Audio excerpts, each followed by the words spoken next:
ሙሽራው በሰርጉ ቀን ህይወቱ ማለፉ ተነግሯል። ከወደ ግብጽ አሳዛኝ ዜና በትናንትናው ዕለት ወጥቷል። ረዲቱ ቢላሂ ረባ ወቢልኢስላሚ ዲና። ማንም በሌለበት አንተና ጌታ ብቻ የምትዋወሱበት ትልቅ ሰዓት። አሰላሙ አለይኩም ወራህመቱላሂ ወበረካቱ። ዲጂ ሪአክሽን ቤተሰቦች እንዴት ናችሁልን? ዛሬ በአዲስ ቪዲዮ መጥቻለሁ። ለዛሬ ይዤላችሁ የመጣሁት ቪዲዮ እጅግ በጣም አሳዛኝ የሆነ ቪዲዮ ነው። ሙሽራው በሰርጉ ዕለት እንግዲህ ወደ አኺራ ሄዷል። እጅግ በጣም ነው የሚያሳዝነው። እሱ ቪዲዮ አንድ ላይ ሪአክት የምናደርግበት ነው የሚሆነው። እንዲሁም ኢቢኤስ ላይ አንድ ሙስሊም የሰራችው ደስ የሚል ድንቅ ተግባር አለ። እሱንም አንድ ላይ የምንመለከት ነው የሚሆነው። ሌሎችም ምርጥና አስተማሪ ቪዲዮዎች አሉ።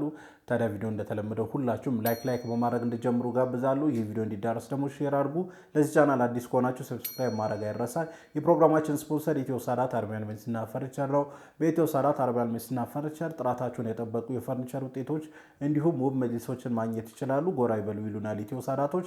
በቀጥታ ወደ ቪዲዮ ለዚህ ሰባሳለ በቃ ሰርግ ነው ተካል ሄጄ ልዘግራችሁ ይርኩ ካባን አይቼው እውነት ነው ብለህ ታስባለህ። አይምሮ እውነት እኔ እዚህ ቦታ ደርሼ ነው ትቼው ወጥቼ መስጊድ ገባሁ።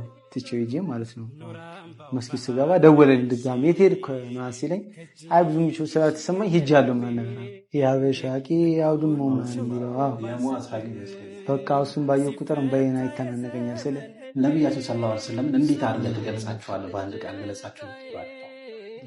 በጣም ከባድ ስሜት ነበረ። ለዚህ ሰባሳለ በቃ ሰርግ ነው ተካል ሄጄ ልዘግራችሁ ይርኩ እና እንትን ነበር። መግቢያም አለው እዛው ወደ ውስጥ መግቢያ ያላመሻቸውም አላስተካከልኩም። በቃ ኢላሂ አንተ አስተካክልኝ ብዬ ወጣሁ። አይተዞ ሰይታሱ ገፈተሪኝ በኋላ ዛራ ድና እንዲና በእናትህ አንዴ ማረን ያልመጣም ይሻል ይሰገድ እኮ ነው ማለት ነገር አልኩት። አላህ ፍራ በጣም በቃ ትልቅ ጉዳይ ነውና ግድ የለህም ማለት ነገር አለ። ሂዳያ ቢሰጣት እናቴ ነበረች። አንድ መጽናኛ ነበርኝ በቃ ያቱም ቢሆን አላህኛ ግን ያሉን ማህበረሰብ የሚረዳ ነገር አለ። አንድ ቀረል ያለ ድንጋይ በቃ እና ድንጋይ ነው ሱብሃንአላህ። እናንተ ካሜራ ሙያዎች አላጃችሁን ያወጣው ዱዓ ስለና አሜን በላይ ማን ያውቃል። እንግዲህ እንደተመለከታችሁት ነው አዲስ ፕሮግራም ጀምሬያለሁ። እዚህ ጂ ሪአክሽን ላይ የኡምራ ማስታወሻ የሚል ፕሮግራም ጀምሬያለሁ። የመጀመሪያ እንግዲህ አድርጌ ያቀረብኩት ደግሞ ብዙዎች የወደዱት ሰለምቴው ኡመር ነው። ይህንን ፕሮግራም ካላያችሁ እንግዲህ ይህንን ቪዲዮ እንደጨረሳችሁ እሱም ፕሮግራም እንድታዩ ተጋብዛለሁ። ሐሳብ አስተያየታችሁን ያያችሁት ካላችሁ ደግሞ ኮሜንት ላይ ሐሳብ አስተያየታችሁን ብታሰፍሩልን ደስ ይለኛል። ሳምንታዊ ፕሮግራም ነው። ሁሌ ቅዳሜ እንግዳ ጠብቁ። ኡምራ ደርሰው የመጡ ወንድም እህቶችን እንግዲህ እየጋበዝን ከነሱ ጋር በምናብን የምንጓዝበት ፕሮግራም ነው። ሁልጊዜም እንግዲህ ቅዳሜ 3 ሰዓት ላይ ይህንን ፕሮግራም ጠብቁ ኢንሻአላህ። ይኸውልህ ሀጂ፣ ምናልባት ዘፈን አዳማጭ ልትሆን ትችላለህ። ያ የምታዳምጠው ዘፈን ደግሞ ምናልባት የምታፈቅራትን ሴት ሊያስታውስ ይችላል።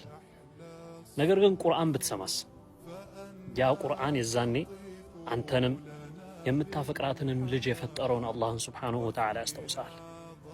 እስቲ የምትወደውን ዘፈን መስማት ተውና በምትወደው የቁርአን ቃሪ ቀይረውና ቁርአን አዳምጥ። የዛኔ ለውጡን ታየዋለህ።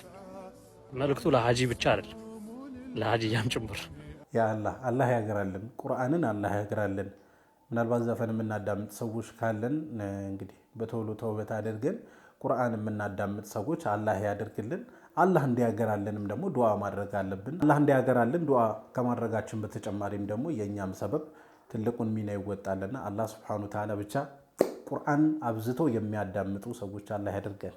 ማንም በሌለበት አንተና ጌታ ብቻ የምትዋወሱበት ትልቅ ሰዓት። በዛ በድቅድቅ ጨለማ ሰዎች በእንቅልፍ በሚያንኮራፉበት እጅግ በጣም እንቅልፉ በሚጥምበት የሌሊቱ 1/3 በሆነበት ወይም ከ9 ሰዓት እስከ 11 ሰዓት ባለው ሰዓት ላይ እንቅልፉ በጣም የሚጥምበት ሰዓት ነው። ነፍስያችንም መተኛቱን በጣም ትፈልጋለች። አላህ ምችን ሰዓት ደግሞ ይፈልጋታል። እሱም ወደ ቅርቢቷ ምድር ይወርድና ማን ነው የሚጠይቀኝ የምሰጠው? ማን ነው ጭንቅ ያለበት የምፈርጀው? ማን ነው ወንጀል ያለው የምመረው ብሎ አላህ ትልቅ እድል ትልቅ ጥሪ ያደርግልናል። በሌላም የቁርአን አያ አላህ ስለዚህ ሰዓት ሲነግረን ወቢልአስሐሪ ሁም ይስተግፊሩን፣ በንጋት ላይ ተነስተው ጌታቸውን ምህረት የሚጠይቁት ናቸው ይላል። ብርቅዬ ሰዓት፣ ምርጥ አጋጣሚ ነው። ነብዩም ስለዚህ ሰዓት ሲነግሩን እናንተ የሰው ልጆች ሆይ በመካከላችሁ ሰላምታን አብዙ፣ የተራበንም አብሉ።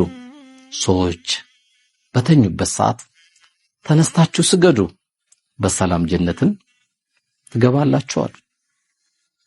ሮጠን ማንኛውም መልካም ሥራ ሰርተን የአላህ ረሕመትም ተጨምሮ የመጨረሻው ስኬታችን ጀነት አይደል?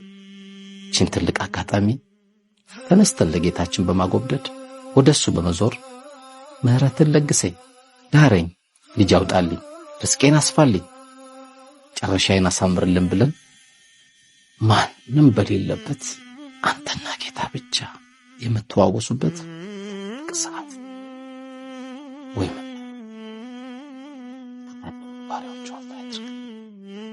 اللهم وفقنا لما تحب وترضى አሚን። አላህ ሱብሓነሁ ወተዓላ ይወፍቀን። በጣም የሚከብደን ወቅት ነው እንግዲህ የሌሊቱ ክፍለ ጊዜ አብዛኞቻችን በእንቅልፍ ነው የምናሳልፈው። አንዳንዶቻችን ደግሞ የሚገርመው እስከ 9 ሰዓት ምናምን እንቆያለን። ከስልካ ጋር ከተለያየ እያነበብን ሊሆን ይችላል። እስከ 9 ሰዓት እንቆያለን። ነገር ግን እዛ ሰዓት ድረስ ቆይተን የሌሊት ሰላት ለመስገድ ምን እንደሚይዘን አላውቅምና በጣም ወሳኝ ሰዓት ነች ያቺ ሰዓት። አላህ Subhanahu Wa Ta'ala ማን ነው የሚጠይቀኝ እኔ ምሰጠው ብሎ አላህ Subhanahu Wa Ta'ala እንግዲህ የሚጠይቅበት ሰዓት ነውና ሐጃ የሌለበት ሰው የለም እዚህ ምድር ላይ። ሁላችንም ሐጃ አለብን። በጣም የሚያስፈልገን ጉዳዮች አሉና አላህ Subhanahu Wa Ta'ala እነዛን ጉዳዮች እንዲያሳኩልን ያንን ክፍለ ጊዜ የምንጠቀም ያድርገን። አላህ ያግራልን። አሁን ምጋብዛችሁ ቪዲዮ ኢቢኤስ ላይ እንግዲህ የተጠፋፉ ቤተሰቦች የሚገናኙበትን ፕሮግራም ታውቁታላችሁ አይደል? እዛ ላይ እንግዲህ በፊት ክርስቲያን ነበረች፣ አሁን ላይ እስልምናን እምነት ተቀብላለችና ከተቀበለች በኋላ ያደረገችው በጣም አስገራሚ የሆነ ተግባር ነው። ቪዲዮ እንመልከትና ሐሳብ እንሰጥበታለን።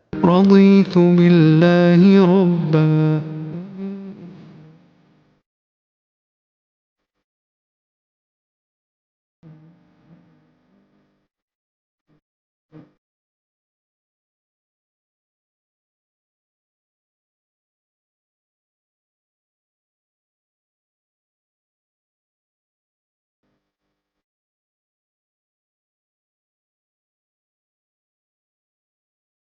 ማሻአላ እንግዲህ እንደተመለከታችኋት እንግዲህ ከቤተሰቦቿ ጋር ከተገናኘች በኋላ እንግዲህ የደስታ ፕሮግራም ላይ ኬክ ከተቆረሰ በኋላ ሻምፓኝ ነገር ይከፍታሉ፣ ሀምር ማለት ነውና እሱን ያው ሙስሊም በመሆኗ እሷ አንለካም ብላ በእጇ አልያዘችም ነበርና እጅግ በጣም ደስ የሚል ነገር ነው።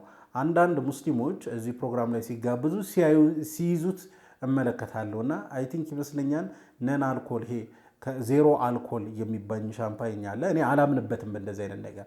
ዜሮ አልኮል ከሆነ አልበላሽም ምን አመጣው ይባል የለ። ምንም አልኮል ከሌለው ሶፍት ድሪንክ ነው እንጂ መሆን ያለበት ሻምፓኝ ተብሎ ምንም አልኮል የለውም፣ አያሳምንም።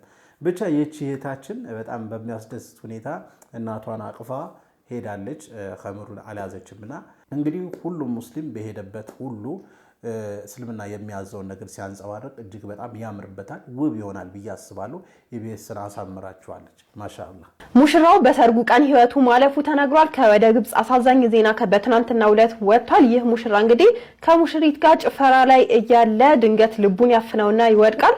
ታዲያ ወዲያውኑ ህይወቱ ማለፉን የተነገረው እዛ አካባቢ የነበሩ ዶክተሮች ሊያድኑት ቢሞክሩም እንዳልቻሉና እዛው አዳራሽ ውስጥ እያለ ህይወቱ ማለፉ በአዳራሹ የተገኙት ሰርገኞችም እንግዲህ ወዲያውኑ ወደ ሀዘን እንደተቀየረባቸውና ሙሽሪትን ጨምሮ እዛ የሚገኙ ቤተሰቦችም ጥልቅ ሀዘን ውስጥ እንደገቡም ተገልጿል። ታዲያ ከእንደዚህ አይነት አሟሟት አላህ ይጠብቀን። ኢና ሊላሂ ወኢና ኢለይሂ ራጂዑን። እጅግ በጣም የሚያሳዝነው አስቡት። በሰርጉ ዕለት እንግዲህ በደስታው ቀን እንግዲህ ከመረጃው እንደሰማ ነው እየጨፈረ እየደነሱ ምናምን ነበረ። እንግዲህ ድንገት ነው በቃ አሞት እዛው ያረፈው፣ ሰርጉም የተበላሸው ማለት ነውና ከዚህ ቪዲዮ እንግዲህ የምንረዳው በማንኛውም ሰዓት ልንሞት እንችላለንና የትም ሁን አላህን ፍራ የሚለውን ነገር ማስታወስ አለብን ብዬ አስባለሁኝ። ምክንያቱም እንግዲህ የሰርግ ዕለት ነው። ስለዚህ ዛሬ ዘና ብዬ ደንሼ ጨፍሬ ምን ብዬ ከዛ በኋላ ነገ ተውበት አደርጋለሁ ምናምን ካልን ምናልባት ያንን እድል ላናገኘው እንችላለን። ልክ እንደዚሁ የሰርጉ ቀንም ልናልፍ እንችላለንና እጅግ በጣም ያሳዝናል። በጣም ልብ የሚሰብር ነገር ነውና ስለዚህ ሁላችንም እንግዲህ መጠንቀቅ አለብን ብዬ አስባለሁ። አላህ Subhanahu Wa Ta'ala ይማረው። አላህ Subhanahu Wa Ta'ala ጀነተል ፊርደውስን ይወፍቀው ነው ማለት እንፈልገው ለዚህ ወንድማችን። ምናልባት ኻቲማችን አላህ እንዲያሳምርልንም በዚህ አጋጣሚ ዱዓ ማድረግ አለብን ብዬ አስባለሁ። ምክንያቱም የፈለገ መልካም እየሰራን ኖረን መጨረሻችን ካላማረ በጣም ከባድ ስለሚሆን ማለት ነውና አላህ ኻቲማችንን ያሳምርልን። እና ደግሞ መች እንደሆነ መጨረሻችን ስለማናቅ ሀቲማችን እንዲያምር ምን ጊዜም አላህ ሱብሓነሁ ወተዓላን መፍራት አለብን ብዬ አስባለሁ። የወንድማችን አላህ ጀነተል ፊርደውስን ይወፍቀው፣ አላህ ቀብሩን ኑር ያድርግለት፣ ወንጀሉን በሙሉ አላህ ይማረው፣ ወደ ሐሰናት የሚቀይርለት ነው ማለት ፈልጉ። ከዚህ ውጭ እንግዲህ ዱዓ ማድረግ ነው እንጂ ሌላ ምንም ልናደርግለት ስለማንችል ማለት ነው። ለማንኛውም ለዛሬ ይዤላችሁ የመጣሁት ቪዲዮ ይህን ይመስል ነበረ። ቪዲዮን ከወዳችሁ እንደተለመደው ሁላችሁም ላይክ አድርጉ። ይህ ቪዲዮ እንዲዳረስ ደግሞ ሼር አድርጉ። ለዚህ ቻናል አዲስ ከሆናችሁ ሰብስክራይብ ማድረግ አይረሳ። ኢንሻአላህ በቀጣይ በአዲስ በቆንጆ ቪዲዮ እስከምንገናኝ ወሰላሙ አለይኩም ወራህመቱላሂ ወበረካቱ። ኢትዮ ሳዳት አረቢያን መጅሊስ ጥራትና ጥንካሬን ለደንበኞቹ ይመርጣል። ለአዲስ ጎጆ ወጪ ሙሽሮች ታላቅ ቅናሽ አድርጎ እየጠበቃችሁ ነው። አብሮነታችሁና ፍቅራችሁ ያማረ እንዲሆን እየተመኘን ለሳሎናችሁ ውበት መጅሊስ ምንጣፍና መጋረጃ ከልዩ መስተንግዶ ጋር አቅርበናል። ከአረቢያን መጅሊስ በተጨማሪ የፈርኒቸር ውጤቶች፣ ዘመናዊ አልጋና ኪችን ካቢኔቶችን እኛ ጋር ያገኛሉ። ለቤቱ የፊኒሽንግ ሥራ እኛው እንጨነቃለን። በነፃ የትራንስፖርት አገልግሎት ደጆ ድረስ እናደርስሎታለን። አድራሻ ቁጥር 1 ቤተላም ይፋ ቺክን አጠገብ፣ ቁጥር 2 መርካቶ ማርስ የገበያ ማዕከል ሁለተኛ ፎቅ የሱቅ ቁጥር 230፣ ቁጥር 3 ቤተል ቢጫ ፎቅ አጠገብ።